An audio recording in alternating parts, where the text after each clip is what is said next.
म्हात्रे सकट माझ्या बरोबर आता इकडे आलाय आणि तुमचं आणि त्याचं दोघं जण बसू.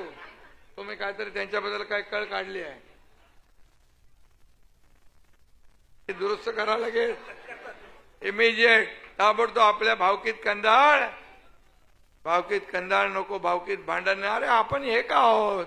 वामनला पण मी बोलवलं, त्यालाही सांगितलं काय झालंय ना बसून ठरवू, संपू. तुझ्या डोक्यात काय, तुझ्या मनात काय यांच्याबद्दल मी त्यांना सांगेल. आणि मी दोघांच्या पाठीशी उभा आहे. किसन कथोरे म्हणजे फक्त भाजपचा उमेदवार नाही, हा महायुतीचा उमेदवार आहे. महायुतीचा उमेदवार जिंकून आला पाहिजे.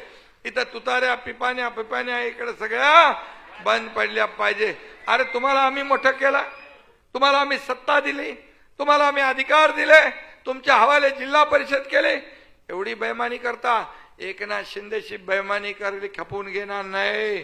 तुमची गाठ कथोरेशी नाही, एकनाथ शिंदेशी गाठ आहे मी सांगतो. आणि म्हणून ज्याला मोठं करतो त्याच्या सगळ्या माझ्याकडे पण असतं. आणि म्हणून मी आपल्याला सांगतो, सगळे शिवसेनेचे, सगळे भाजपचे, राष्ट्रवादीचे नगरसेवक त्यांनी स्वतः, आता तुमच्या निवडणुका लगेच होणार आहेत, त्यांनी स्वतःची निवडणूक समजून काम करायचं आहे. तुम्हाला लगेच निवडणुकीला सामोरं जायचं आहे. जिथं लीड कमी मिळाला तिथं मी शिवसेनेच्या उमेदवाराला तिकीट देणार नाही. हे लक्षात ठेवा. मी जे बोलतो ते करणार, जे बोलतो ते मी करतो.